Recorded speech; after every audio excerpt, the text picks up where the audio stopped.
now that we are on the last topic, today our focus would be not in terms of how much we succeed recollecting from our memory storage, rather we would focus upon the failure in the attempt to retrieve information from the memory. That is, our focus would primarily be today on forgetting.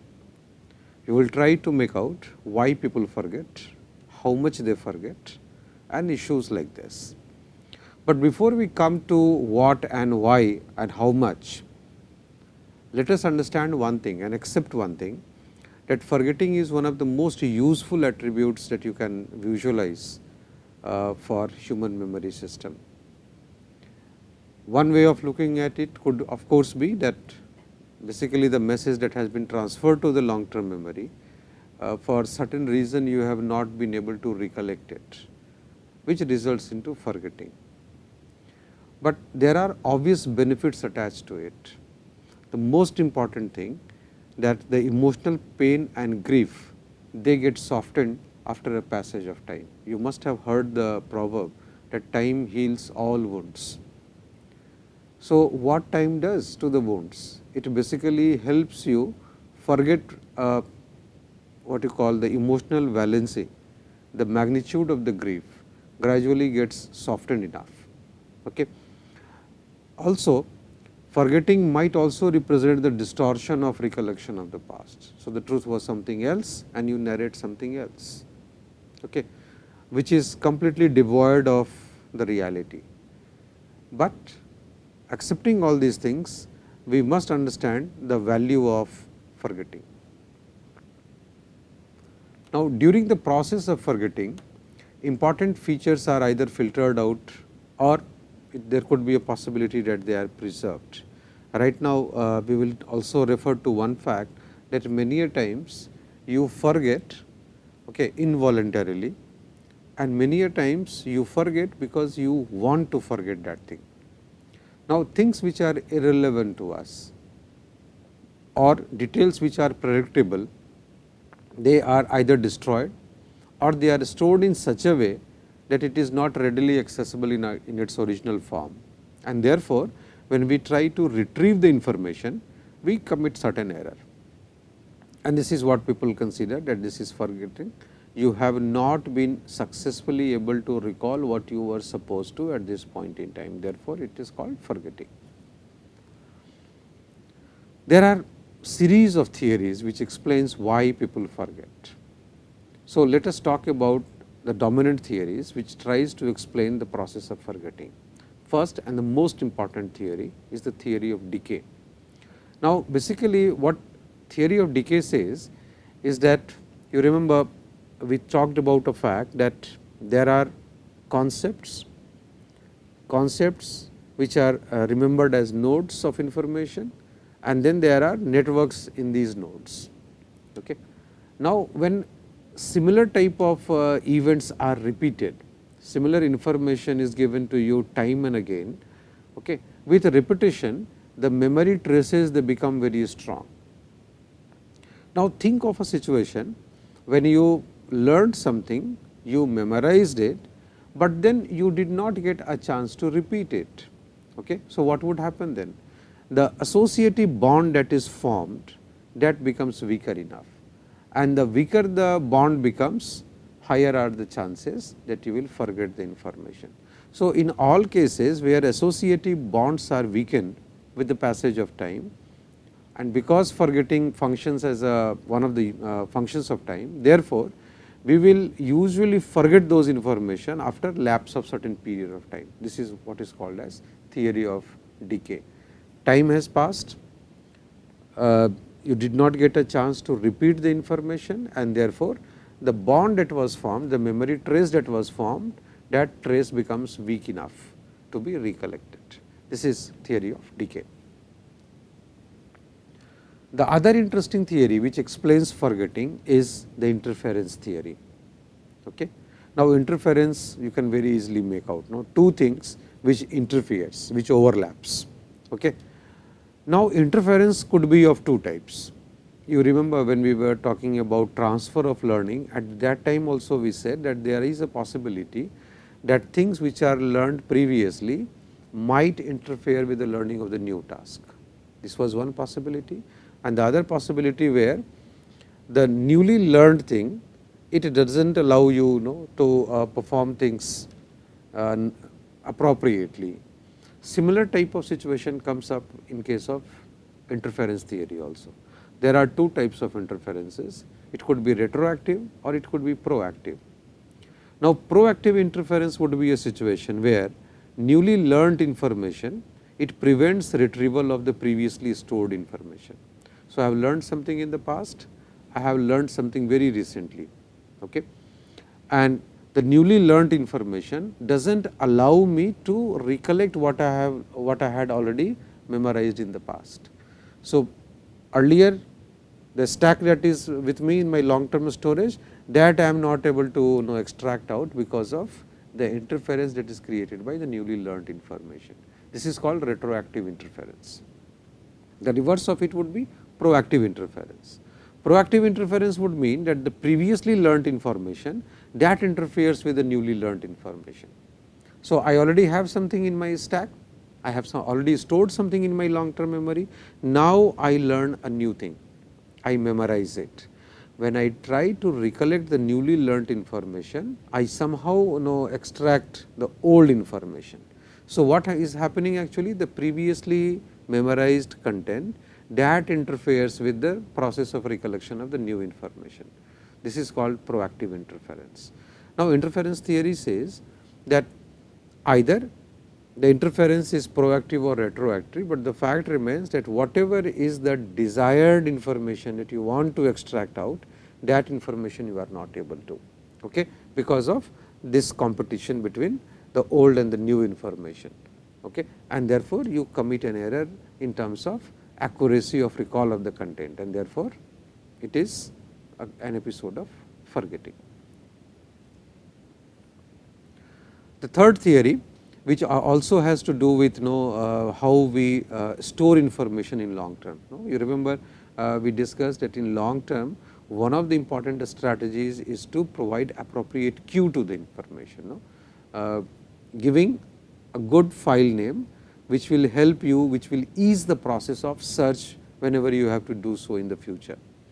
Now, if there is a problem with giving appropriate queue, and therefore, if because of the inadequate queue you are not able to retrieve the information, then this is called queue dependent forgetting.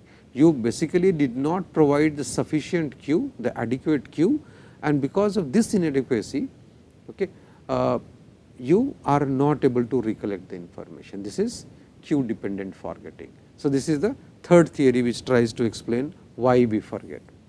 And fourth theory is basically talking about the overall failure of the storage system. Now, this theory basically looks at the information processing approach. This is the viewpoint. It says that from sensory to short term to long term, this is how the memory moves, and it is long term where the information is stored. Now, how much of information is pushed in and how much of it can actually be retained, that is a matter. So, somewhere you can visualize this theory in a little symbolic order. Say for instance, you have attached a pen drive or an external drive, okay, or a SD card, okay, in a system, and then you realize that it says that your external device, your pen drive or your SD drive has this capacity. Say for instance, it has 1 TB, that is the size. Okay. Now, that the external drive can store information only up to 1 TB, the moment you are about to reach that level, okay, it starts giving you a signal that fine, only these many bytes of information can be stored more, okay, because you have gone for an optimal usage of this external storage device. Okay. So, theory of storage failure actually bangs on this very hypothesis, okay, that the information that is supposed to be retained, okay, is dependent somehow on the overall capacity Now, remember one thing we discussed in long term storage, that the ultimate capacity of long term memory system is not known. All we know is that based on personal significance and based on other relevant information, most of the things are retained with us. Okay.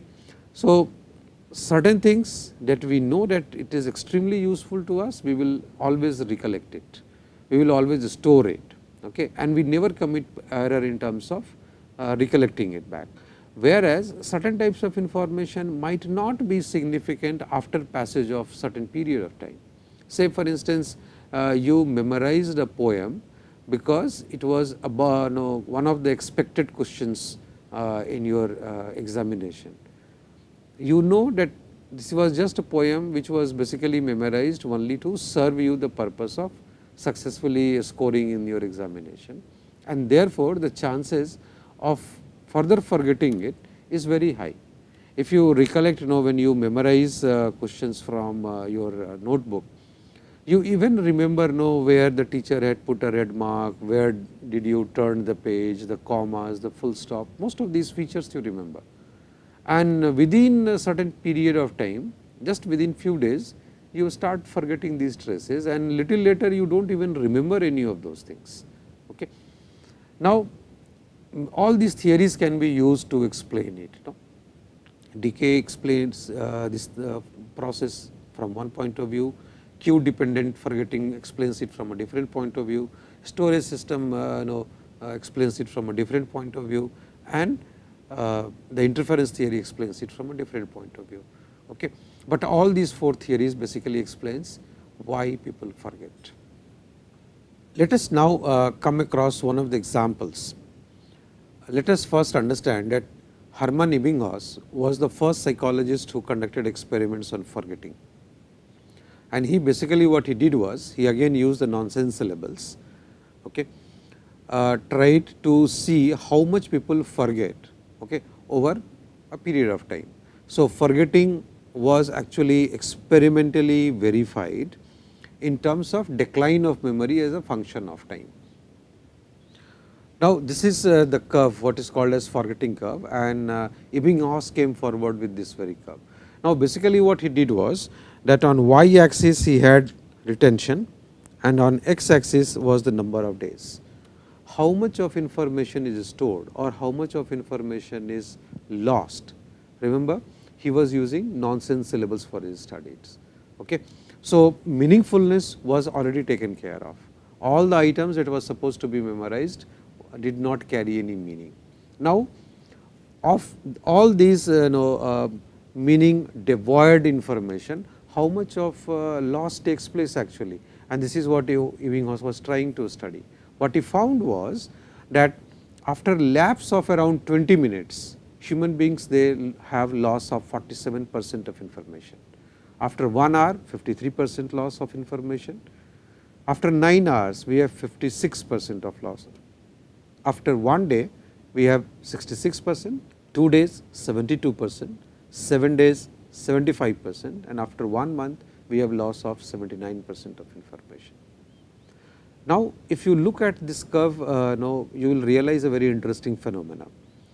The loss in the first few minutes is very high, and gradually it starts stabilizing. Okay. So, from 1 hour, that is 60 minutes to 9 hours, you just have an addition of 3% of loss. Okay. Whereas, in the first 20 minutes, you have a massive downfall, 47% of information is lost. 20 to 60 minutes, you have a 40 minutes gap, but then the information lost is very little, just 6% more, okay, 3% in 9 hours, okay, and 10% when you cover one full day, 24 hours. So, that way you realize that there is not much of a loss, and again the loss of information at the end of the second day is 72%, whereas loss of information on the 7th day is 75% only. Okay. So, in 5 days you lose only 3% of information.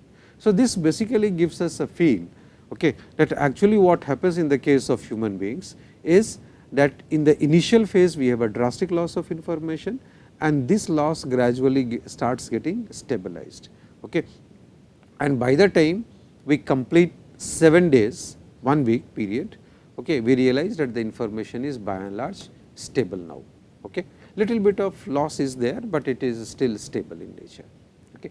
So, with this we come to an end to whatever we had to talk with respect to forgetting. But because we are talking about Ebbinghaus, so let us understand one thing. Ebbinghaus also gave a formula to understand how much we save in the process of retention. Okay. Therefore, it is called the method of relearning or saving method.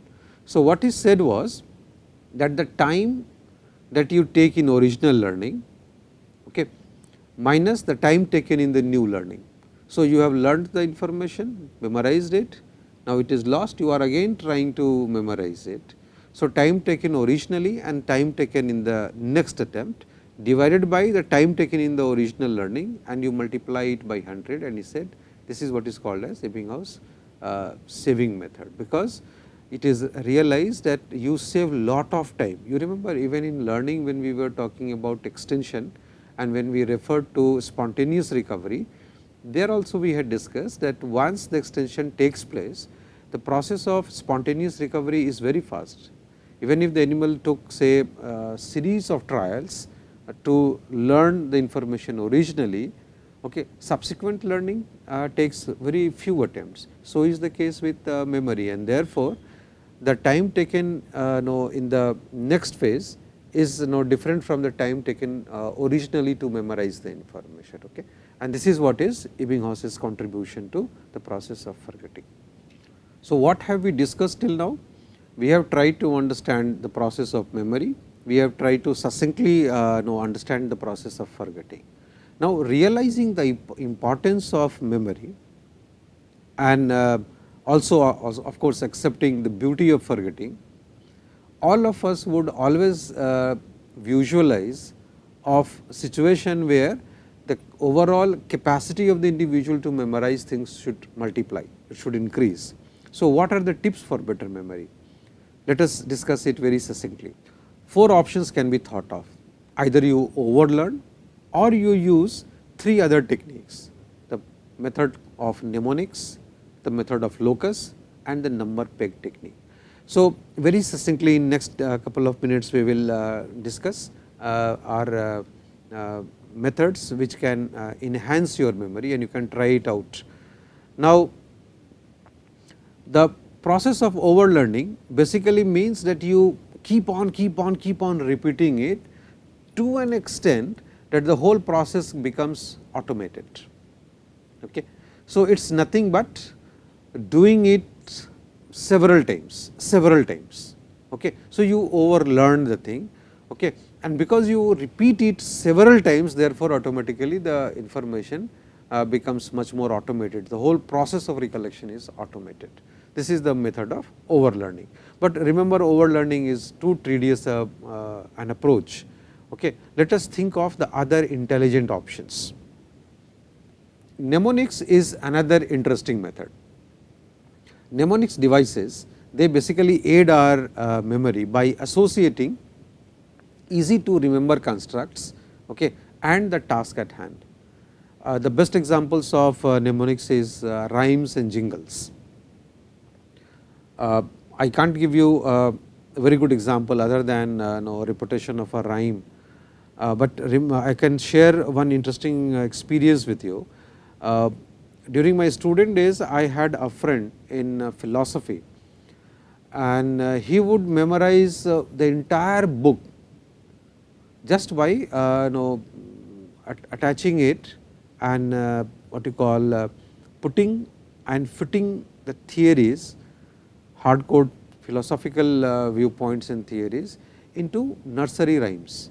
Okay. So, if you remember jingle bell, jingle all the way, all he would do is that big theories would be put into such rhymes, and he would just recollect the rhyme because he already had memorized it, and now big theories can be retrieved using those cues.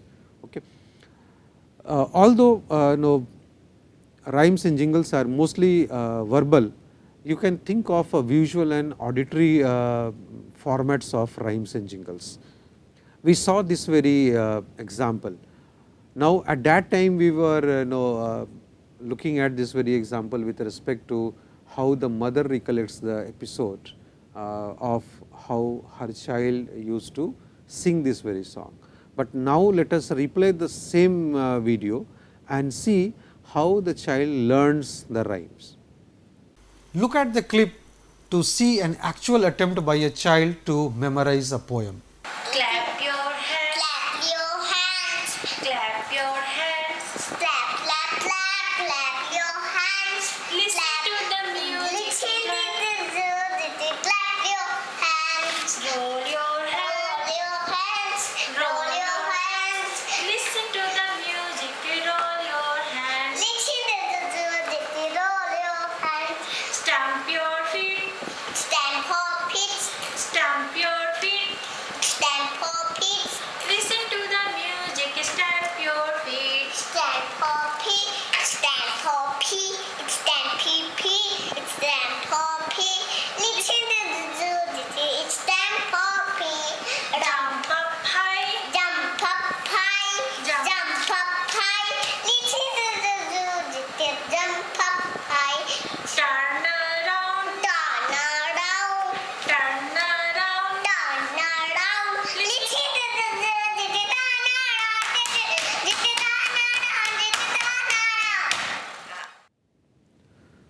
Now, two methods we have discussed. No? Either you overlearn or you have already memorized some rhymes and jingles.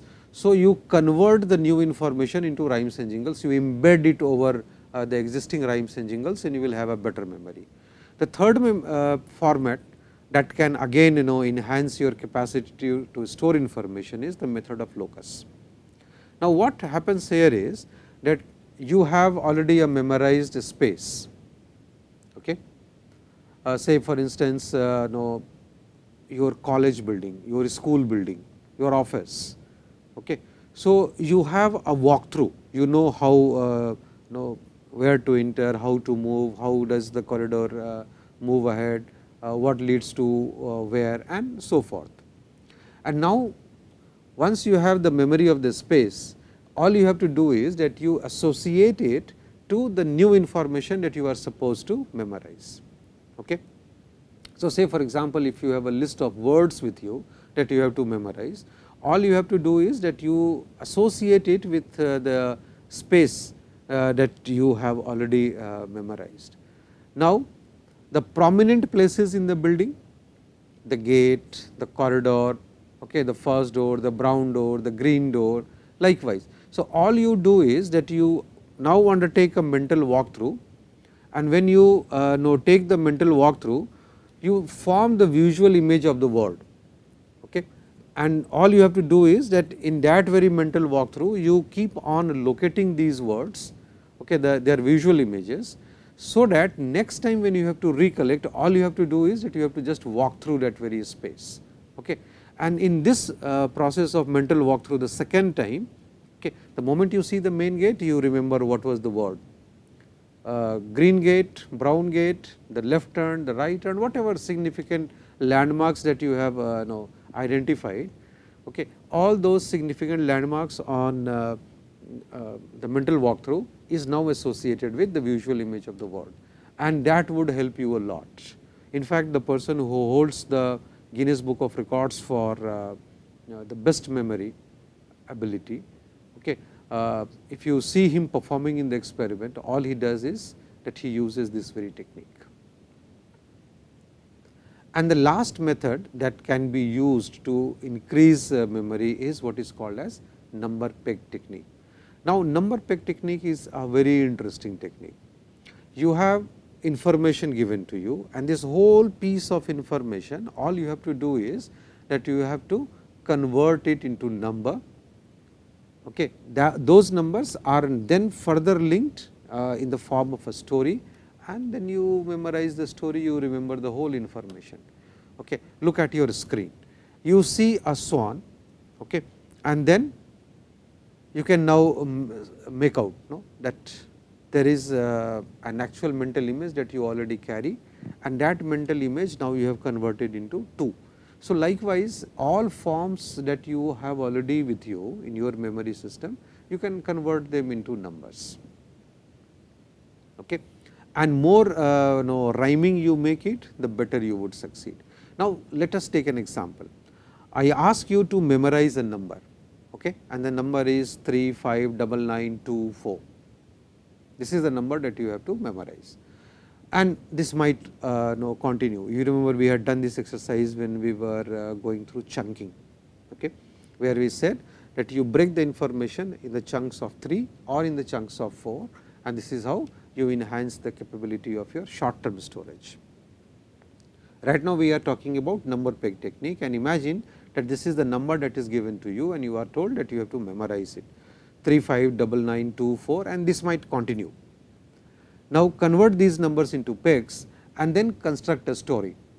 So, 3, the rhyming word would be tree, 5 the rhyming word would be hive, 9 line, 2 shoe, 4 door. Okay. So, these are basically the rhyming words, and what you do now is that you simply convert these numbers into pegs and then you make a story. Now, you look at this image 3 tree. Okay. So, all you do is that you have now made a tree here. Okay. So, this is 3, 5 is a hive, okay. 9 is line, 2 is shoe, and then 4 is door. Okay. So, let us again look at this story. The number that was given to us was this 359924. Okay. So, 3 was tree, so you have made a tree, 5 was hive, you have added a hive to the tree, okay. Because there was double 9, therefore, you have drawn 2 lines, and all you are now visualizing it that from a tree 2 bees from the hives, they are entering through the door and then going to the shoe. So, a tree with a hive, bee flew in 2 lines on a shoe inside a door. Okay. So, all you have to memorize, it is very easy to visualize a tree with a hive, 2 bees following a straight line entering through a door and then entering into a shoe. This is called number peg technique. A bigger chunk of information, okay, what you do is these numbers are converted into pegs, and these pegs are further attached together to convert it into a story. This creates a mental image which in turn will help you recollect the number very fast. Okay. So, this is called number peg technique, and with this we have come to an end to our discussion on the topic memory. Just to summarize, we talked about the 3 structures of memory, the sensory, short term and long term memory. Okay. And in long term, of course, we devoted too much of time to understand different formats of long term storage. Okay. Semantic memory, we talked about episodic memory. Okay. There also we classified that eyewitness and flashbulb could be 2 such important different distinct type of memories. Okay. And then we came to the procedural aspect of the life that we memorize, saying that memory can be divided into procedural and declarative memory, what is also called as explicit and implicit aspects of memory. And then we talked about forgetting, and now we are finally concluding our discussion on memory, trying to understand that there are possible techniques of enhancing the overall ability of an individual to store more and more information using intelligent techniques such as method of locus or number peg technique. When we meet next, we will be talking about a new concept, and that new concept would be emotion. So, we started with sensation, perception, learning, memory, and now we would be coming to the one of the most significant attributes of human beings, that is human emotion. That would be our next series of lectures.